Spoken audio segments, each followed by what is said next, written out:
Guys, nandito muli ang inyong likod para muli po mag-share. Share ko po ngayon itong Red Doggy. Ito po yung twin trunk dati. Kaya lang namatay po yung isang trunk niya. Maliit. Dahil nailagay ko po ito doon sa hindi masyadong naarawan yung kabilang side niya. Ngayon po i-workshop ko siya. Ayusin na lang natin. Dahil may mga branches na po na tumubo. May kailangan po i-wiring ko po. Pero bago po ako mag-umpisa, baka hindi po kayo nakapag-subscribe sa aking YouTube channel, paki-subscribe po at paki-click na rin po yung notification bell para ma-update po kayo sa mga next videos na upload ko. Umpisahan nga na po, lilinisin ko muna.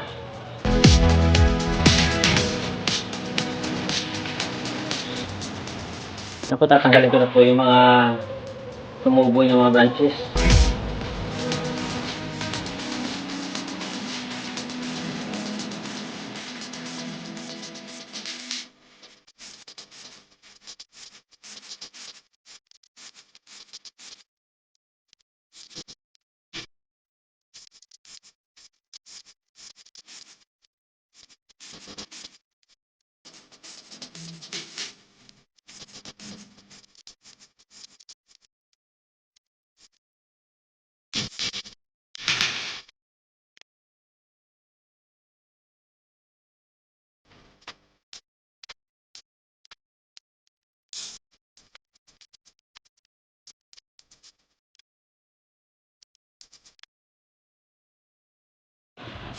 Yun po, mag-wiring na ako nung kailangan i-wiring. Tapos, i-treat na lang po natin mamaya.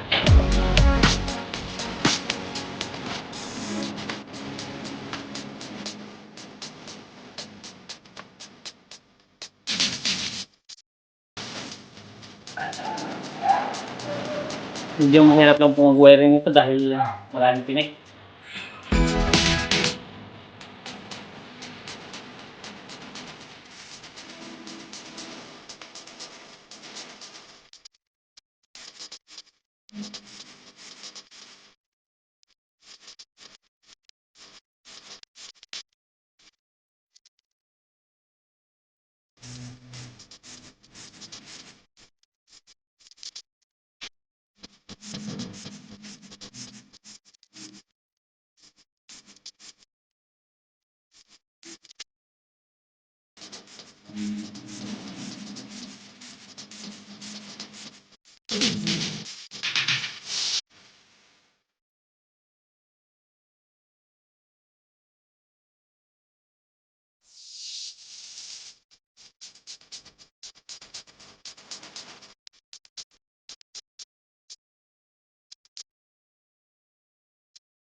Nagpa-ayusin ko na yung mga i-wiring ko.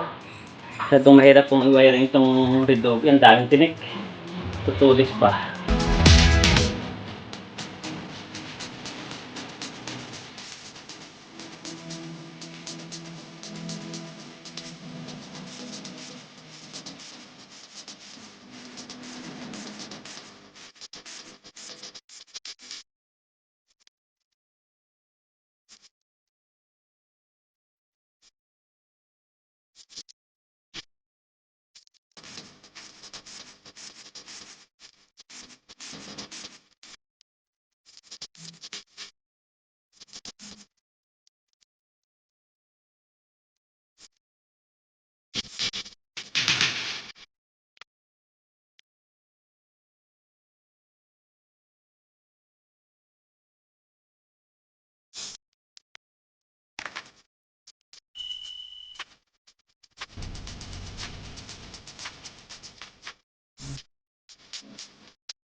Tapos na ng i-wiring. Bali, ayusin ko na lang po itong pwesto niya ngayon. Nasa gitna po siya. Ngayon, medyo iisip natin doon. Dahil medyo naka-extend po, kailangan itong pinakang taas nito, hindi siya may gitna. Kaya iisip natin papunta rin itong puno niya.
Muli po maraming salamat sa inyong panonood at muli sa mga hindi pa po nakakapag-subscribe sa aking YouTube channel, paki-subscribe po at paki-click na rin po yung notification dun sa tabi niya para ma-notify po kayo sa mga next videos na i-upload ko.